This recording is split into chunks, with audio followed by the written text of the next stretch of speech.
April 23rd in 2016, I was found by Calgary Police Service in the bushes by the river on a Sunday morning at like 6:30 in the morning trying to kill myself. I had already tried once before and the tree branch snapped.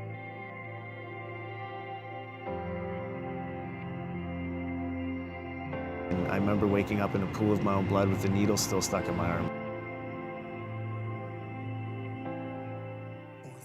Fentanyl, commonly known on the street as beans, is a potent synthetic opioid pain medication that is ruining lives daily in the city of Calgary. If it's used as medically prescribed, it can be extremely effective. Although if abused, it is lethally addictive. So my name's Mackie. I'm a born and raised Calgarian, 24 years old, and we're gonna do a little piece on fentanyl here. I was a hands-on researcher, I guess you could say, for about 3 years. I was hopelessly addicted to fentanyl. So fentanyl is a crisis raging through our city right now. It's killed almost 1,000 people now to date since its inception in late 2012.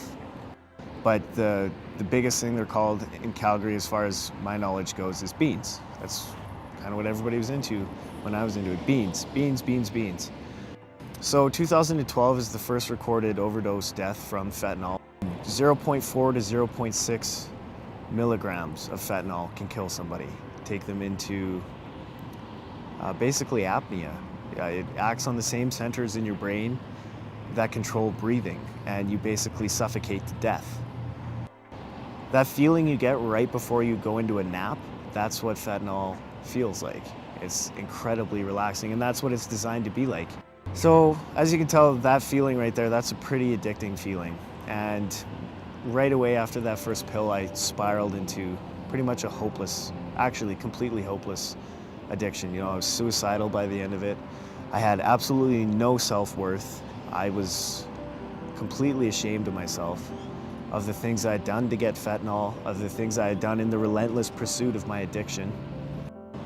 I've done every drug A to Z, but when I touched that stuff, everything else was like casual dating compared to fentanyl. I was immediately madly in love with that drug, the power it has. I ended up using intravenously, and I remember waking up in a pool of my own blood with the needle still stuck in my arm, and that's how a lot of people die, not only in Calgary, but if we look at BC, Vancouver's had 100 deaths from fentanyl overdose in 2017 already, and we're only 4 months in. Calgary's getting up there too, you know, we're at 27.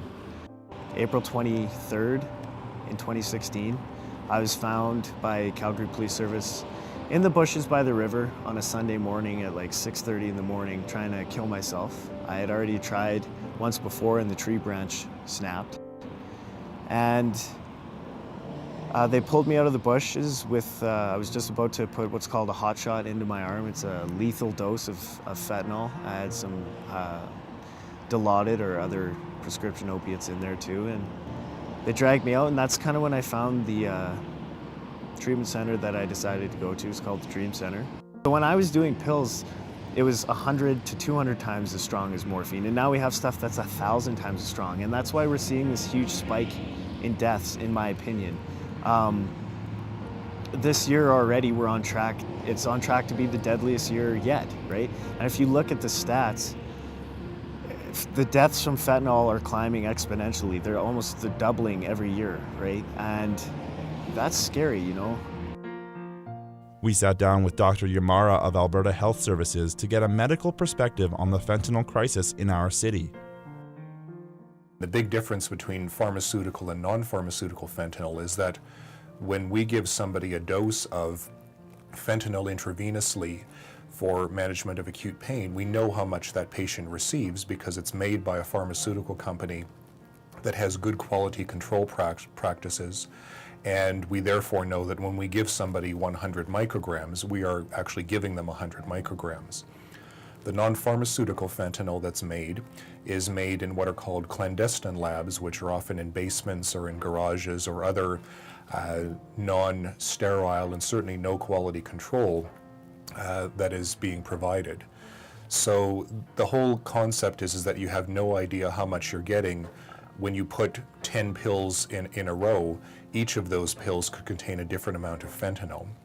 And I mentioned earlier that we would often give about 50 to 100 micrograms as a dose, and the average amount of fentanyl in the greenies or the green beans or the beans that are out on the street is roughly 2 milligrams. So you're looking at a 20-fold increase in the amount of fentanyl that each person is taking. Now that amount of fentanyl can range from about 500 micrograms all the way up to 6 milligrams. But the point is that it is substantially higher than a therapeutic dose of fentanyl. And that's, I think that's the long and short of it as to why so many people are dying.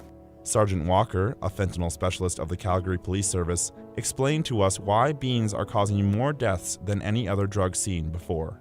It's the lethality. It's just so much more lethal than the other drugs that we've seen out there previously. I mean, let's go back to, I think it was 2009 when we had about 9 deaths in Calgary linked to what I'm oversimplifying was some bad ecstasy. And the outcry at the time and the collaborative efforts to get ahead of that was 9 people, and they were all tragic deaths. Last year in Alberta, we had 343 that we know of from fentanyl alone, over 40% of which were in Calgary. Every 2.5 days, somebody was dying from fentanyl in Calgary. And really, that all by itself is why there is so much attention on this drug, because the reality is the face of addiction really hasn't changed that much. When we talk to some of the frontline service providers out there that work with vulnerable people with addiction issues, it isn't like we have record numbers of people out there with addiction issues. That hasn't changed that much. It's just the lethality of the drugs they're using that has changed things. I wanna see difference in my part of time, like beauty from ashes.